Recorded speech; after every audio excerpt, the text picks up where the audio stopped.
I want to welcome back Sean Patel, who is the founder and CEO of Prep Expert. He's a Shark Tank entrepreneur making a deal with Mark Cuban back in 2016.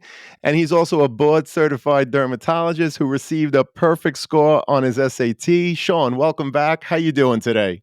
I'm doing great. Thanks for having me back, John. So, I just wanted to share with all your listeners real quick that we have an amazing partnership with the College Admissions Process podcast, and we have a really special offer for all of your listeners. So, for any listener who wants to enroll their student into one of our Prep Expert SAT courses, ACT courses, or one-on-one tutoring programs, you can get 30% off just for being a listener of the College Admissions Process podcast. All you need to do is put in the promo code College Talk, one word, just College Talk, and that'll give you 30% off all Prep Expert SAT courses, ACT courses, or one-on-one tutoring packages. Make sure you use the link in the show notes of the College Admissions Process podcast.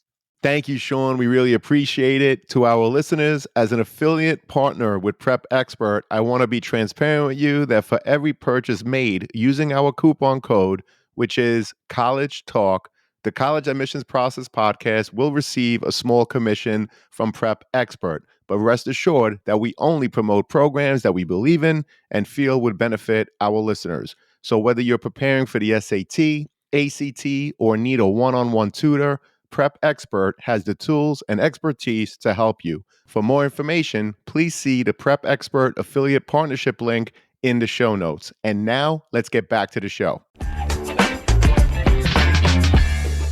Welcome to the CAP, the College Admissions Process podcast. I am your host, John Durante, and it gives me great pleasure to introduce to you today Sam Torres, who's an admissions advisor at the University of Texas at Austin. Sam, how are you doing today? And thank you so much for being with us. Well, thanks so much for having me, John. It is a lovely, probably 100-degree weather day out here in Texas. So, I'm not a fan of the heat, but other than that, I'm doing great. Had my energy drink, so I'm like pumped and ready to go. Fantastic. Well, we are so excited to have you to hear all about the University of Texas. So, Sam, let's get right to it. What is it about the University of Texas at Austin that makes it so appealing for so many students to want to apply and ultimately attend? Great. So I'm going to try to keep it short because I have a really bad tendency of rambling on and on and on. But it's really easy for me to speak very well of the University of Texas at Austin. I grew up in Austin, Texas. So like the university is a piece of me at this point. But I mean, what is not to love about this university? It is a Tier 1 research institution. So if you're into research, great university for that. It is a D1 athletic school. So if you're into watching good sports or even considering playing college sports, this is a great place to be as well.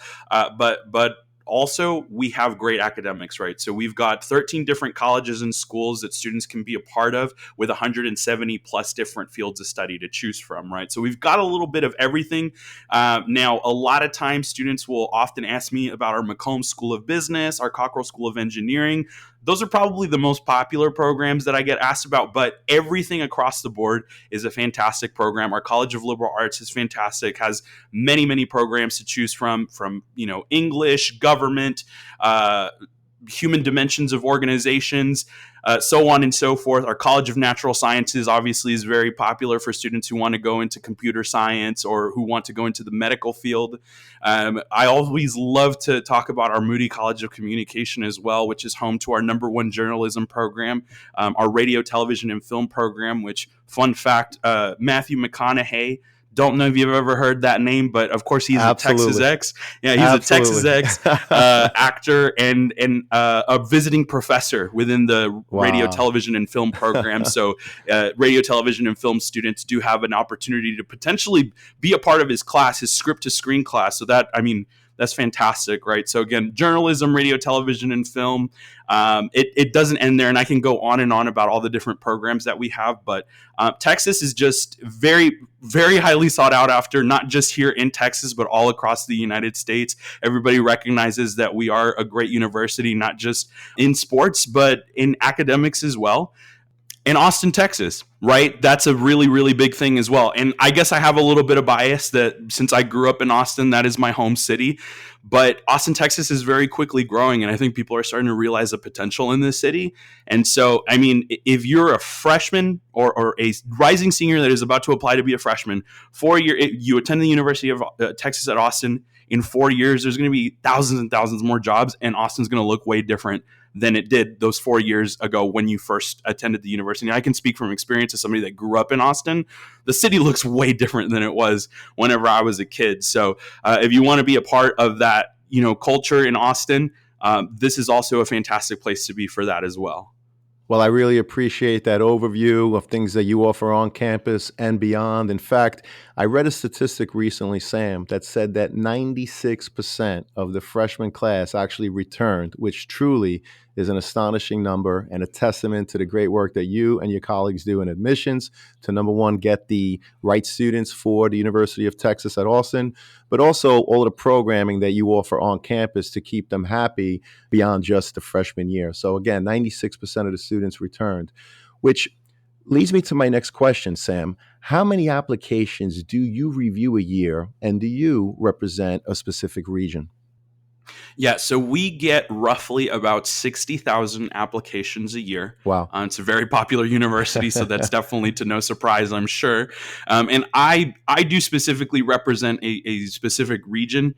So we actually, our office is divided into multiple divisions, but of course within the recruitment division, we also have several offices across the state of Texas, right? So we've got our home base in Central Texas, but we also have a center in the Rio Grande Valley in McAllen, Texas.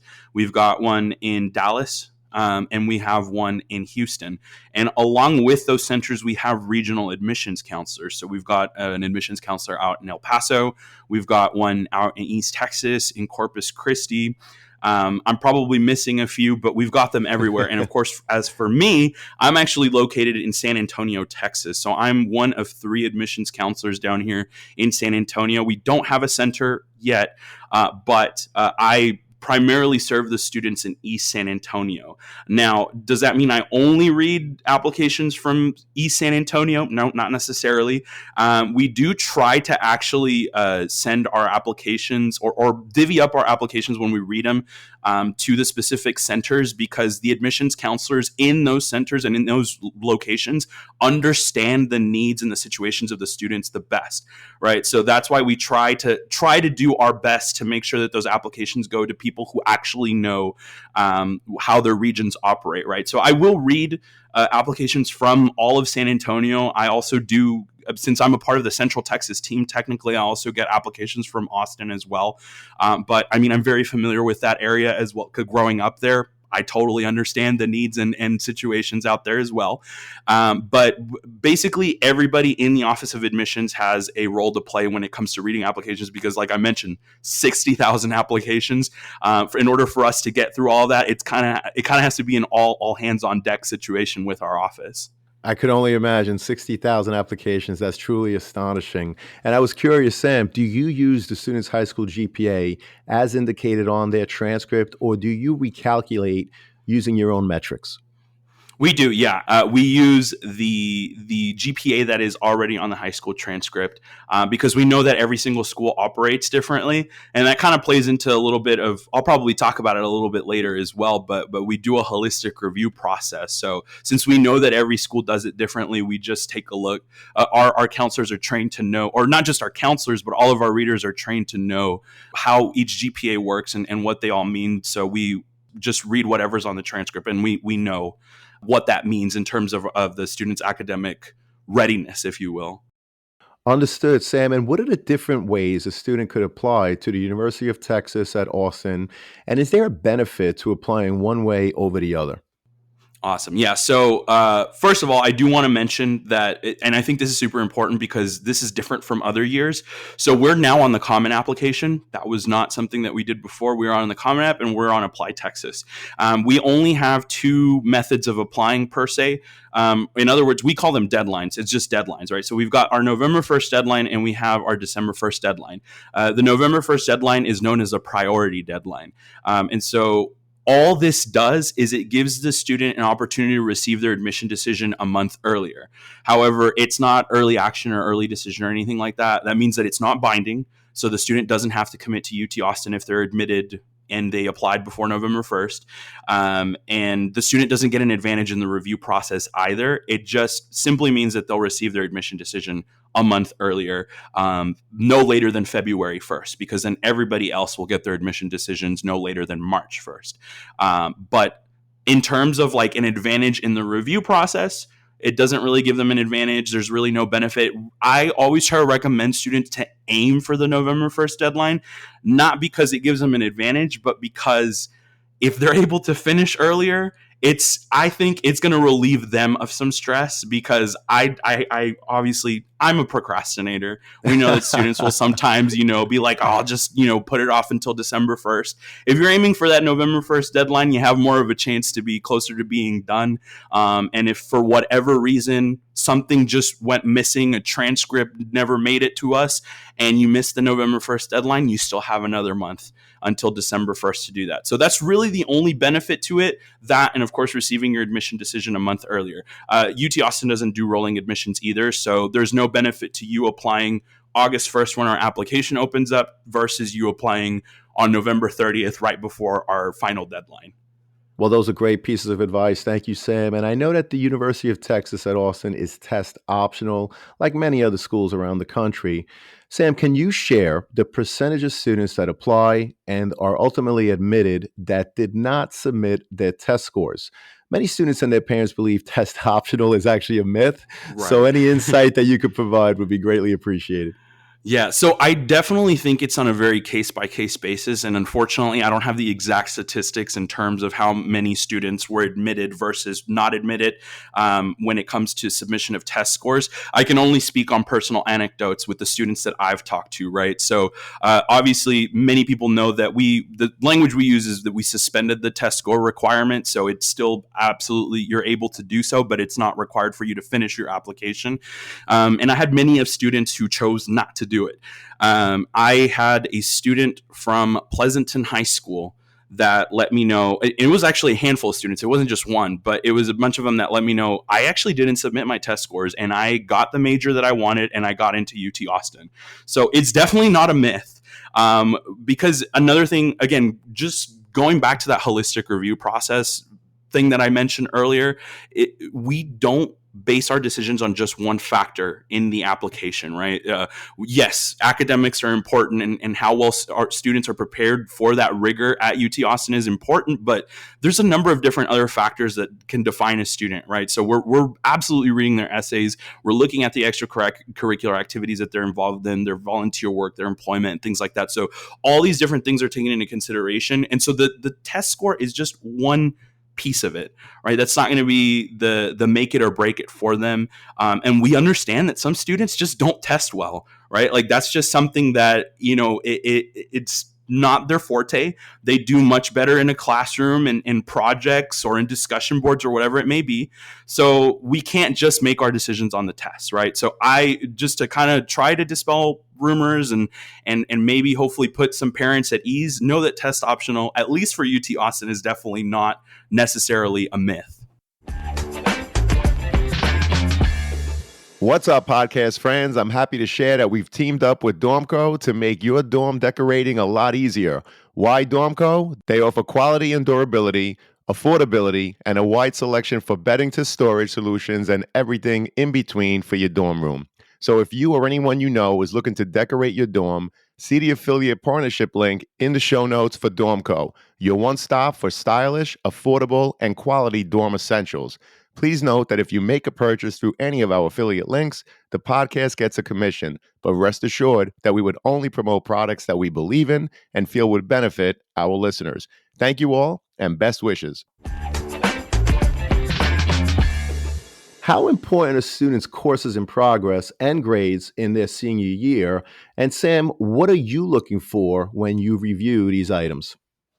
Yeah, so for UT Austin, the grades technically aren't as important because we're actually only reviewing grades up until the junior year. Now, yes, we do actually still look to see what the student is going to be taking senior year. But this is, I would say, has like not a huge impact. We still look at it, right? Because we want to make sure that the student is still taking challenging coursework, that if they're able to, that they're taking coursework that applies to what they want to do, right? So if there's a student who is wanting to go into engineering, that they're taking the highest level math courses possible, whether that be their junior or senior year. But again, just to go back on that, just know that we only review grades up until the junior year. However, it is still very much important that a student does well their senior year, and make sure that they're still on track, to graduate and to do well, right? Because, we want to make sure that you're still going to be successful at UT Austin. Absolutely. And beyond. So, Sam, what are some examples of college essays that really stuck with you? And what advice would you share with prospective students in terms of what to think of when writing their college essay? Absolutely. Yeah. So keep in mind, I've been doing this for 3 years at this point, and we get 60,000 applications. And I only read a small chunk of them compared to like whenever you think of the overall. So I've read a lot of essays. So I'll do my best to try to recall some of the ones that I've read. I think that to me, it's very easy, and this kind of goes hand in hand with the advice that I want to give as well.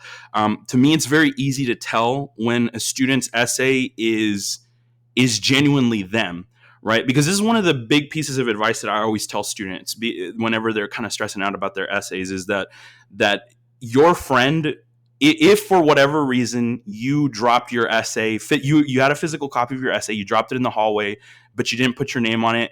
If your friend finds your essay, they should be able to read it and be like, that's so-and-so, and they should be able to bring it back to you, right? Don't try to make your essay to what others think, or make you think that universities want, right? Because a lot of times I'll see like discussion boards, or I'll see things online where they're like, universities want a sob story, so write a sob story, right? But I mean, some students just don't have that, and that's okay. It's okay not to have that. Talk about your own experiences. Talk about how that has made you grow into a person. I've seen, some great essays where students are able to kind of like use their experiences and translate that into why they would be a good fit for their major, right? Because that's also an important part with UT Austin, is that students are applying to their major. So they'll talk about their experiences in a way that tells us like, hey, this is how I've prepared for my major, even if it's something that's like completely unrelated, right? One of the examples I always tell students is like, if let's say you're somebody who's applying for nursing, but your high school maybe didn't have health science classes, or maybe you figured out that you wanted to be a nurse by your senior year. So you didn't take any health science classes, or you didn't have the opportunity to intern, but let's say you were a waiter or a server at Chili's. How does that directly translate, right? Waiters and servers have to be quick on their feet. They have to be good communicators. They have to have good people skills. And all that stuff is valued within nursing. So sometimes it's not even so much about the experiences that they have, but how they present the information. And I've definitely seen some essays that are really good about presenting the information in a way to where they're showing that they would be a great person to consider for that particular major. So again, just to reemphasize, just make sure that it sounds like you. Try to avoid using templates online, and review your essays as well, because I've definitely had those instances where students will copy and paste an essay from a different university and they forget to change the university. And so, yeah, just be careful about that. That's definitely not going to disqualify you or anything like that, but it, definitely be careful. Take what you will. Yeah. Well, those are great pieces of advice, and I really love the examples. Thank you so much, Sam. And also the teacher letters of recommendation, obviously another part of the application. Sam, what are you looking for in terms of helping to enhance an application from the teacher's letters? And if you could provide any examples of teacher letter of recommendations, that would be great as well. Yeah, for sure. So one thing I will say is that with UT Austin, teacher letters of recommendation, or just letters of recommendation in general, are optional. So students don't have to submit them. However, what I will say with us is that we do allow recommendations to come from anyone that is not related to the student. So they can come from teachers or counselors. That's pretty much where a majority of them come from, but they can come from a religious leader, your boss at work. It could come from your neighbor that you've babysat for, so on and so forth, right? Now, the reason I mention this is because sometimes students will ask letters of recommendation from teachers who don't know very much about that student. They maybe only known them for a semester, and the student is only, or the teacher is only able to provide us with information that either we already see on their transcript, right? So they'll be like, they're making this grade in this class and this grade in my class, right? Or the teacher will also list off all of the organizations that the student is a part of, but that's something that we already see in their resume, right? So if you're able to get a letter of recommendation from somebody, it should be from somebody that knows you beyond those things, right? They should be able to tell us a personal anecdote about your growth, whether that has been over the course of a year or several years, 10 years, whatever it may be, right? There's not one necessarily like cookie cutter way to go about it. But again, that person should know you to the point where they could maybe even tell us a story about you or tell us how you've grown over the years. But yeah, that I think is my main piece of advice, is that it should just come from somebody who really, really knows you. Well, those are great pieces of advice. And I love how you touched upon the fact that the overall application is really a marketing tool. So you want that letter, if it's going to be submitted, for them to give something new, something that is not easily found in other pieces, whether it be the transcript or the activity sheet or the student's essay themselves. Definitely. And speaking of the activity sheet, of course, that's another piece of the application. What are the kinds of things that you're looking for beyond the work that the student did in a classroom? Awesome. Yeah. So kind of going back again to that holistic review piece, we just always want students to keep in mind that there isn't like a cookie cutter way of getting into UT Austin. So we don't have like a checklist of like, okay, they were involved in this, and this, right? We understand that every student situation is different. That's where holistic review comes in part, right? Because sometimes students will be concerned. They're like, I didn't have this organization in my high school, or my high school isn't funded well, so we don't have those AP classes or dual credit classes. We understand those things. And so if you share that information with us, just know that we'll take that into consideration, right? But when it comes to, organizations, activities, and things like that, we like to see things. Obviously, if a student is able to get involved in the things that are related to the major that they want to pursue, right? So for example, if it's a computer science student, maybe that they're in, taking difficult math classes, that they're taking computer science courses if they can, that they're involved in something like robotics, right? Or that they've been to like a coding boot camp. Those are just some examples. Again, not saying that is exactly what a student needs to do, but those are some things that can help, right? Another thing that we like to see is commitment. What I mean by that is that sometimes the term quality over quantity really, really means a lot to us. A student can be involved in like 10 different organizations, right? But they're only dedicating like 1 hour a week to each organization because they don't have a lot of time. Maybe they haven't done much with this organization because they just don't really care about it. They're kind of just adding on to the number of organizations that they're a part of. And they're just trying to boost their resume, but it really doesn't do much, because all that tells us is like, okay, you just went to the meetings, right? Versus if you were involved with 2 or 3 organizations and you're like, oh, well, that's not a lot. Yeah, but you were president of one of those organizations, you were treasurer of the other one, you were very heavily involved in budgeting and event planning with this organization, so on and so forth, right? So even those 2 or 3 organizations, right, they were very heavily involved, and then that shows commitment, right? That shows that they're able to stay committed to one thing and persist, and that they really had a passion for that particular subject, right? Or that particular cause, whatever it may be with that organization.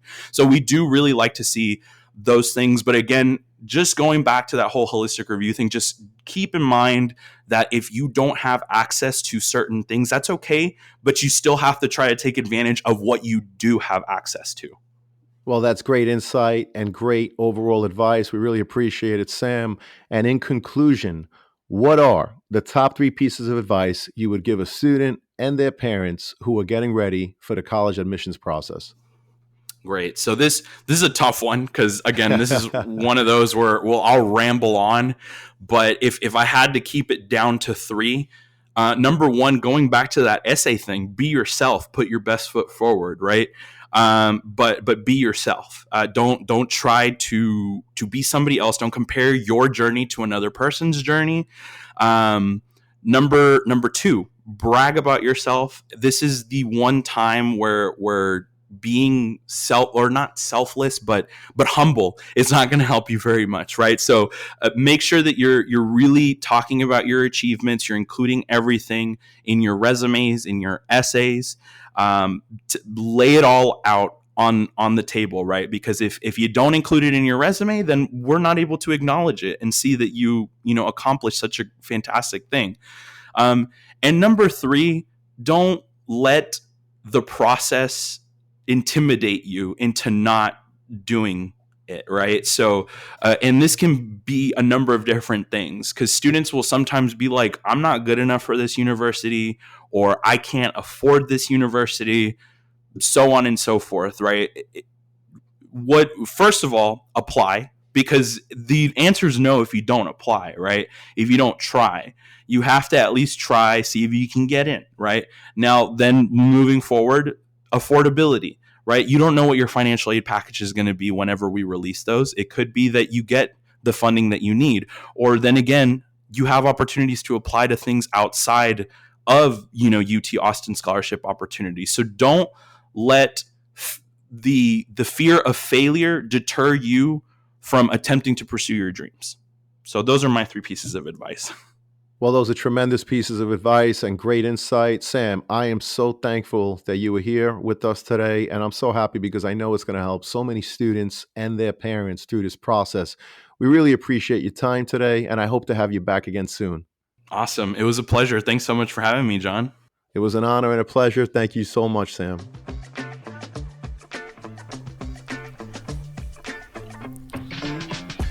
Thank you for joining us on this episode of The CAP, the College Admissions Process Podcast. We hope you enjoyed the show. If you did, please don't forget to tell a friend and follow us on Facebook, Instagram, Twitter, and wherever you listen to your podcasts. I am your host, John Durante, and I look forward to seeing you on the next episode of The CAP.